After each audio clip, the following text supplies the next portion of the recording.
Oh man. So Steve! I'm gonna pause the predictions right here. So for the viewers that's out there and the people that's Hey listening, Steve, and what Bo at? Bo's on a rescue mission right now. He's trying to find the Highlander in the Bermuda Bet, Triangle. bet, That's say it. that. Steve, for the people that may not know you, have never heard of your team, let them know your name, let them know obviously who you're representing, and just give a background about yourself if you don't mind. All right. How you guys doing tonight? My name's Steve Korossy. I'm the chief of the Highlander Clan. I'm the owner and founder of the Dunedin Highlanders. We founded the team last year, and we've basically rebuilt the organization this year. Last year, there were some guys here that didn't fit my vision, and we've been building this brick by brick this year, and we're currently off to a 2-0 start. Okay. So a question I want to ask you: what makes your organization? What do you feel makes your organization different from many others? Well, it starts with my expectations. I look at this as more than just the old saying of 37U. The reality is, while we want to help our guys get to the next level, for pretty much every single one of these guys that play, this is their NFL. So I've always told our players, treat it as your NFL. The only thing you're not going to get is the $1 million contract. So carry yourself in a professional way, be leaders, be great representatives of the community, and have fun. One of the things that separates us, the reason our name is the Highlanders, is because Dunedin was founded by Scottish immigrants back in the 1800s. The name Dunedin is actually named after Edinburgh, Scotland. So the Scottish heritage here in Dunedin is a big thing. So when we named this team in 2024, it had to be the Highlanders because we want to tie into this great community of Dunedin. That it's a hidden gem. If you haven't been here, Dunedin's a great place, and anything Scottish here just takes off. So the community's embraced us, our fans, our players, our coaches. What makes us, differentiates us? It's the high expectation of professionalism. Okay. And professionalism at this level, that's a major thing because it takes you a long way, especially when you want to represent your organization. Because if you want to change locations, booking the fields, being in the faces of the right people, trying to get sponsors, even if it trickle down to getting officials. Some officials may not want to deal with you if you don't look up the part, speak up the part, or just be presentable. They don't know what you bring to the table. They don't know what type of brand are you going to put out there. And some people don't want their face to be a part of something that's half-ass. And I'm glad you mentioned professionalism because a lot of people in semi-pro do not have that. Unfortunately, some people do. Some people take it more seriously than others. But I'm glad you mentioned that. As an owner, and you're still new to it, fresh or whatnot. If you had to go back and do anything different, what would it be? Nothing. And here's why. So those that have known some of the drama that happened here last year with basically the coaching staff and some players here last year, I thank them because they helped this organization establish our identity. The word's out on the street. What kind of team is the Highlanders? They have high standards. They're going to expect you to adhere to uniform standards and uniforms be uniform. We expect our players to periodically go out into the community and engage the citizens and the kids. So it established our identity. I thank those coaches and those players last year because they helped me do that. And this year with the staff that we have this year, we brought in players and we brought in staff that have bought in and they're having a great time doing it. So if I asked you, what are you most impressed about with your organization this year or your team? What would you pinpoint it to be? As you just mentioned, everybody buying in. Would that be what you're most impressed about? I'm impressed with everybody that's involved with our organization this year. We're a younger team. Last year we were pretty much the oldest team in the league we were in. And this year we have a lot of young players, and that's by design because I want players that are hungry, that are passionate, and that still have a desire to be professional. Now, that's not a dig on any of those guys last year. I respect those guys. I wish them well. It's just their vision of football is different than mine, and that's okay. I don't have the perfect answer. But for me and the vision that I have for this community and this organization, it's got to be bigger and better. We've got to do it a certain way, and I've held to that. And we've had our staff here, from our head coach, Mike Fritz. He is the defensive line coach for the Dunedin High School boys football team. He's also the head coach for the girls flag football team. I'm up here in the press box. They just finished the game tonight, and I do the announcing here. So yeah. I'm impressed with the staff we've put together, and I'm impressed in everyone's hard work that we've done behind the scenes that many times goes unnoticed. A lot of times guys have a team and they tend to be the leaders of that team, and they decide they're going to start up a team. And then within a couple of years, the team is no more. Championship or not, we've had teams, we've had the Southwest Florida Gladiators that won a bunch of championships. And when they faced a little adversity, they imploded. The North Florida Warriors, they were in the championship in AA 2 years ago. They won it. And this past year, they lost in the championship game, and they're no longer a team. And I attribute that to there's no culture. There's nothing tying teams to the community. So I hold it very close to my heart to help not just the Dunedin Highlanders, but I want to build up the UFLX. I want to help other teams. You know, sometimes I'm taken the wrong way because I mention to teams what we do. It's not because I think I want to insult them in any way. I hope that they take something that we do, the creative things that we do, and they learn something from it and use it creatively to fit their brand of their organization. Okay. So my next question is, I already asked you, what are you most impressed with about your organization? But what are you most impressed with so far with this league? Because you spent last year in the EAFL, and now you're here in the UFLX. And before anybody jump to any conclusion, this is not to degrade one league compared to the other. I'm just asking simply, what are you most impressed with this league that you're in? Well, I think one of the things I respect the EAFR. I respect, Michael Torres and everything he's done over in his league. It's just for us this year, it wasn't the right fit. So we made a change. We came over to the newly formed UFLX. I'm also on the board for the UFLX, and I've put a lot of work in to help build that organization up. And what I'm most impressed with is just the vision of elevating this level of football, from the live broadcasts on Varsity Sports Nation to the corporate partnerships, to all the work that goes on behind the scenes.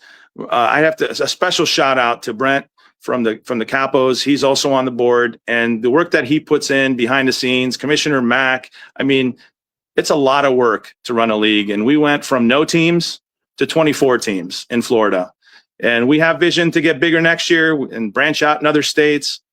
But it's a one-step process. You don't want to jump too quickly and grow too quickly, because we want to fix the little things this year and put the great procedures in place that's going to keep this league around for years to come.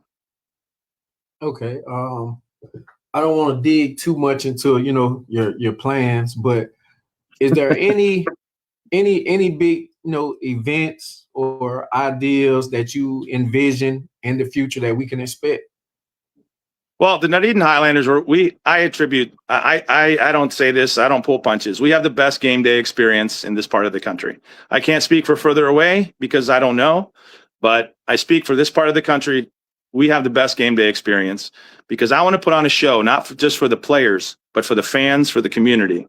What can you expect? Well, we have not one, we have two mascots. We have the Highlander, who's coming back from last year, and we have Bo, the Highland cow, who we introduced last week.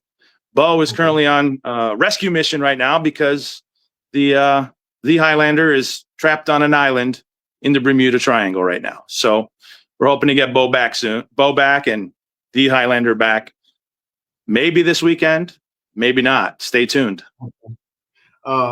So for people that's out there listening, man, I hope you're picking up exactly what he's displaying, the professionalism, being supportive of the community, being supportive of his organization, when you're picking or choosing teams out there to play for, make sure you consider, the professionalism, because certain teams can help you get to a certain level that you're trying to reach. And just networking, it helps to have a person like this that believes in being, professional, that can get you into other places, that can open doors for you. So again, for some of you guys out there, if you're when you're choosing teams, please consider things like that, because it can make a difference if you have that, that goal or expectations to make it further than just playing semi-pro. Like Steve said, he make it. Jrock, I'll tell you, Jrock. I tell our players too that you don't know what doors this is going to open up. I always tell our guys, act professionally at all times, whether you're on the field, on the sideline, in the locker room, in the gas station, when you're driving to a game. Just be professional, because you never know when somebody's watching, and you never know when you're going to run into somebody that's going to help you in your future, whether it's football or not football. Yeah. And I want to get rid of the trashy behavior at this level, to be honest. I want to elevate all the teams. And I'm sorry? I'll see. I'm finishing an interview. That was head coach Mike Fritz down there. But I want to help elevate this level of football. And there are leagues for the other type of football, but the UFLX, we stand for a certain level. And yes, there's some kinks and there's things we got to work through, and there's teams that need some extra help. And I want to be at the forefront of that to help do that. I want to help young men become grown men, to be respectable, to be good fathers. It's not just about football. And I hear this phrase a lot: win a championship or bust. Yes, we always play to win a championship, and that should be the number one goal, but it's not the only goal. And I see a lot of times owners having to deal with players who don't want to be coachable. And it's hard. It's hard to run an organization. I respect, owners that have to close up shop on a team early. It's hard. It's a hard decision. And a lot of times it's because these owners don't have help. As much time as I put in, our staff puts in, it's never enough.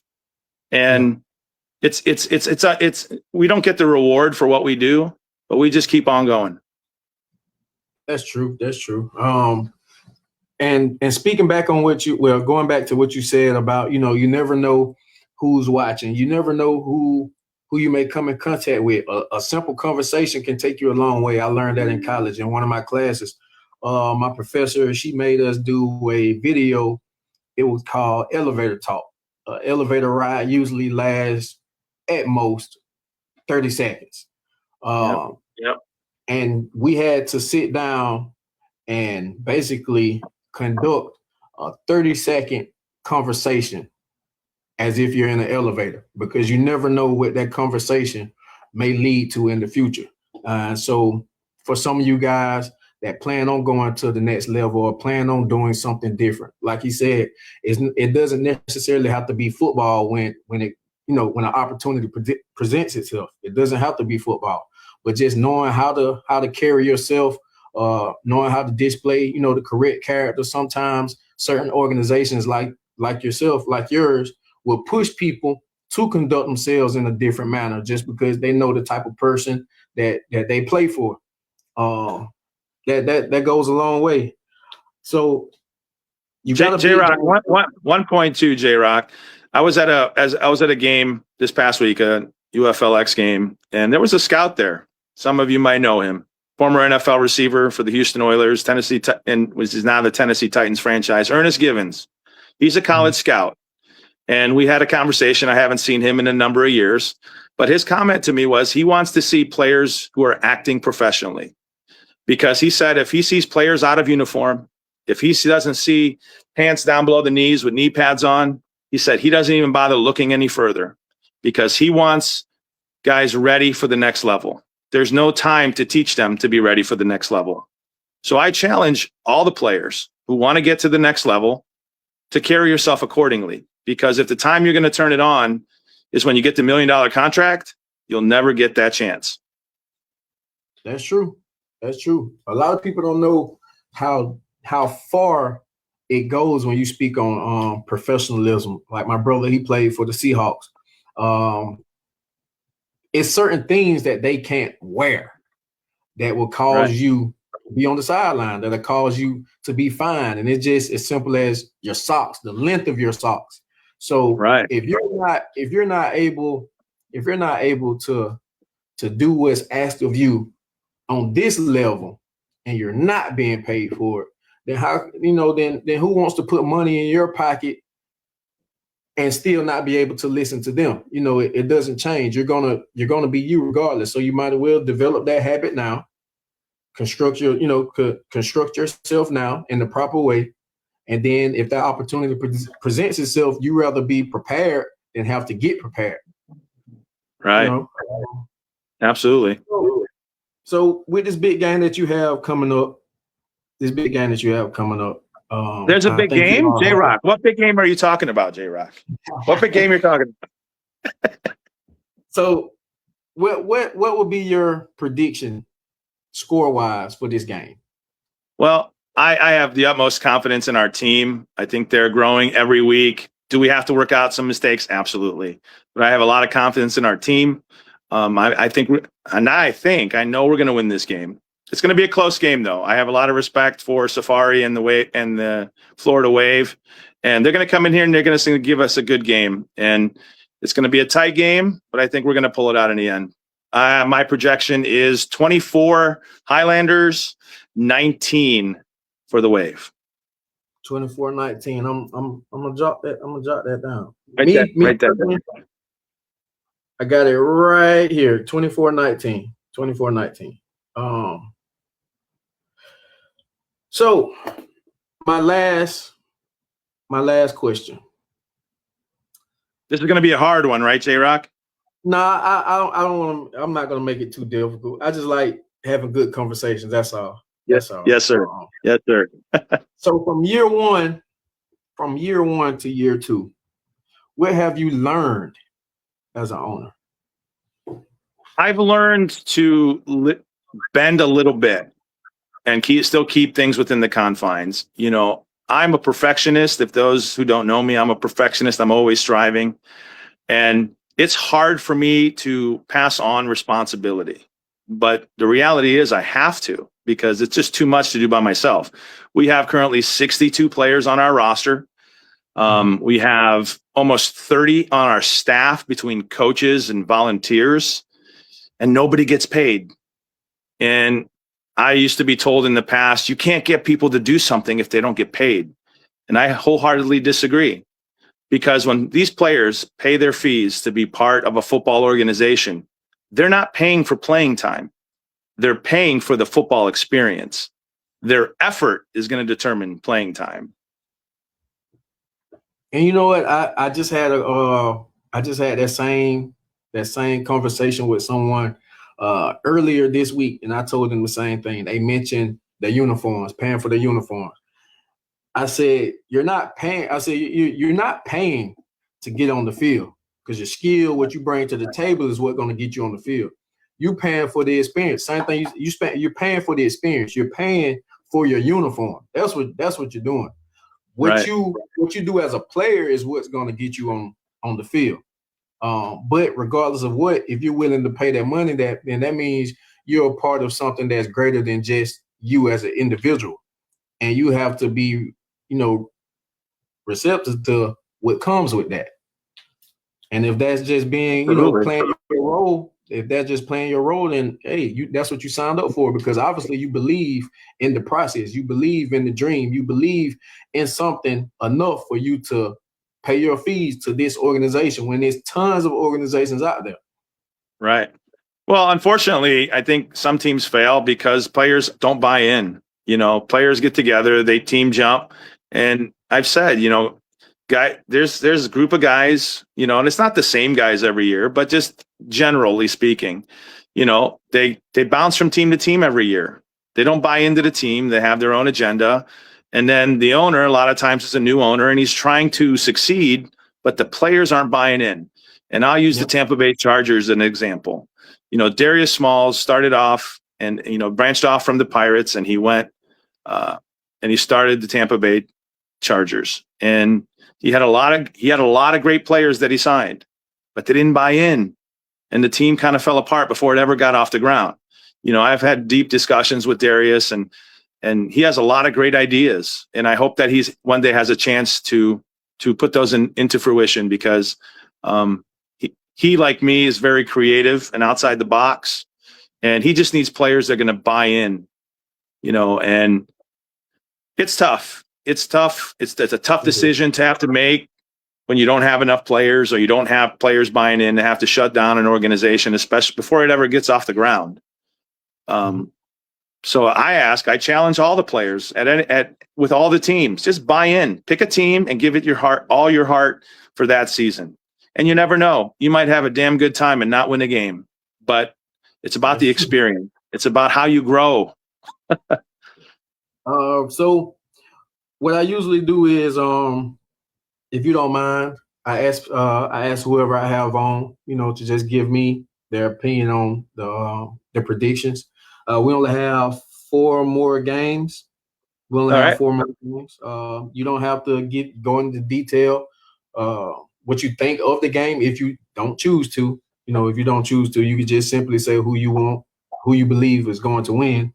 But we have the Fort Pierce Bengals versus the Tri-County Monsters. I think that's going to be heavily in the favor of the Fort Pierce Bengals. Okay. You want me to pick? You want me to give a score? What do you want? If you want to give a score, you can.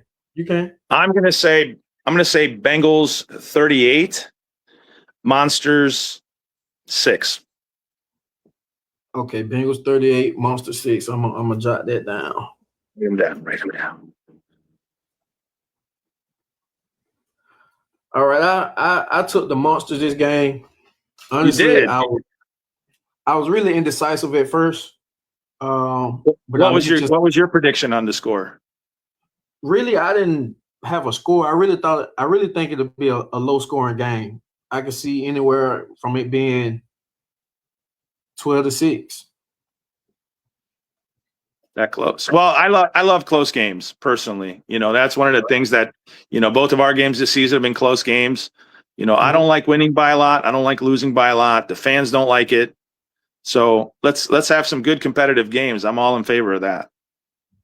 So I simply made that decision because Fort Pierce Bengals have yet to score a touchdown. They have yet to reach the end zone. They lost to the East Coast Sharks 28-0, and they lost to the Indians 3-2. So I'm going to give the Tri-County Monsters the benefit of the doubt this game, and I chose them. I chose them to get the win over the Fort Pierce Bengals. The next game will be the Central Florida Knights of Central Florida versus the Gulf Coast Sun Devils. Well, that's going to be a good matchup. It's going to be a really good matchup. They're both good teams. I'm going to give the edge to the Knights of Central Florida. They have a lot of great talent over there. They have a great coaching staff over there. So I'm going to give them the edge, 21-17. Okay. I took the Knights as well. I like their offense. They obviously, once again, they're another one of those teams that have weapons on both sides of the ball. The wrong pass can turn into a pick six, as we have seen. A good punt return can turn into a return for a touchdown. And offensively, it looks like anybody that catches the ball can turn 1 yard into 50, or 1 into 60, 1 into 80. And you just, at any given time, you never know when those weapons are going to, make a play, because everybody has playmakers. Absolutely. It just depends on how often those plays are being made by your playmakers. And so far, the Central Florida Knights, they had a close game last week where they pulled it out. So obviously, they're going to fight to the end. They're a tough team, but I love their offense right now. I love their receiver core. So I gave it to the Central Florida Knights of Central Florida. The next game, we have the Central Florida Golden Eagles versus the Tampa Tigers. Ooh, that's going to be a good matchup. So we've played both teams. We've beat both teams. I'm gonna give Tom and the Tigers instead of Tom and Jerry. We're gonna give it to Tom and the Tigers this week. I think they're gonna pull it out. They surprised me with how much they put on the board, how many points they scored against the Venom last week. But I give it 21-17 24. Well, I'm going to change that. We're going to go 26 for the Tigers, and we're going to go 18 for the Eagles. The Eagles have a great team. They played us well. They played us down to the wire last week. The difference in the game was a pick 6 by our defensive back late fourth quarter to give us the 18-12 win. So, but I'm going to pick the Tigers this week against the Golden Eagles. I did the same. I took Tampa Tigers. Like I said, I like that quarterback. He's mobile. He was just on the show earlier. He wants to. I think this is the game that he wants to prove that he can be a pocket passer and not necessarily just have to run to have a successful offense. I also like their defense as well. They have playmakers on both sides of the ball, and I think that may just be one of them games that may be a little too much for the Golden Eagles. I like what the Golden Eagles are doing, though. They have a great owner. It's basically the Hernando County Hawks kind of branched off, and they became the Golden Eagles. Justin over there with the owner of that team, he's doing a great job. He has a lot of great ideas. So, he's a first-year owner. He's going to have some learning to do with different things, but he's going to have a good organization moving forward.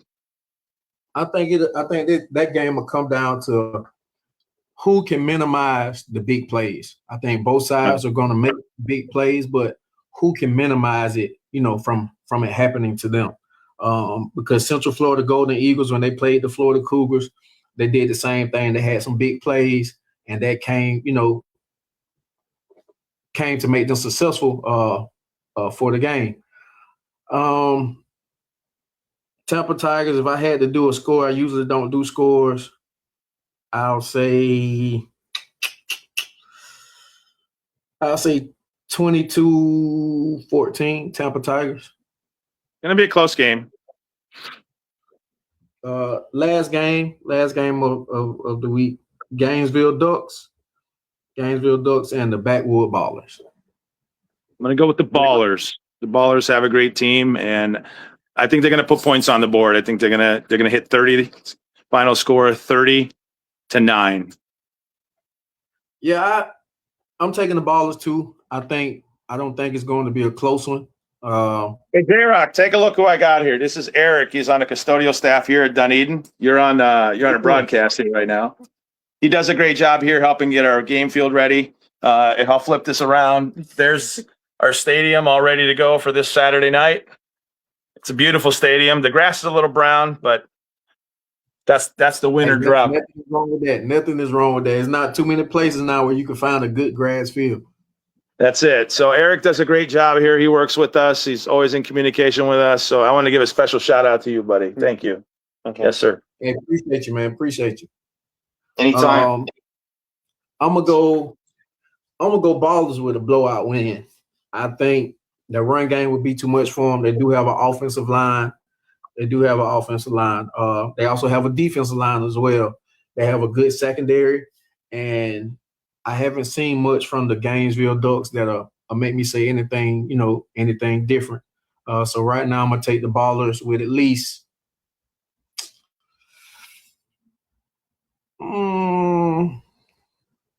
I'll say 36-0. I'll say 36-0. Oh, you're going with the shutout. All right. That's not. I don't think you're too far off. I have faith, though. I think the Ducks will get on the board. I think they'll score. Not much, but I think they'll score. Like I said, Ballers at home as well. Right. But that concludes the show. I went through everything. I'm glad you were able to join. I appreciate you just taking the time out, just to showing your face on here. To the league. Yeah, thanks for having me on. I know the UFLX rosters lock this Sunday night at 11:59. So, guys, if you're watching from anywhere around Florida, research the team, and I'm pretty much every team has open spots remaining. Go out and play. Go out and have a good time. Elevate this level of football. And we have a couple lineman spots open, offensive line. But other than that, we're looking to make a run this season. Thanks for having me on, and hopefully we get a chance to chat later this season. So I thank all my viewers for coming on. The show will be saved. You can go back and watch it. Predictions will also be dropped after this show end. I see Michael Holmes ask me, what do I think the score would be for our game? Of course, I'm taking the Cobras. What can our score be? What would our score be? I say 32-8. That's what I think our score would be. All right, I gotta write that one down too. 32-8 Cobras. All right. But again, appreciate you for having a great season, Jrock. Thanks for the show that you do. Thanks for interviewing these guys and giving guys a platform to make this game better. Oh yeah, no problem. Again, thank y'all for tuning in, and I hope you all have a safe night. Thanks, guys.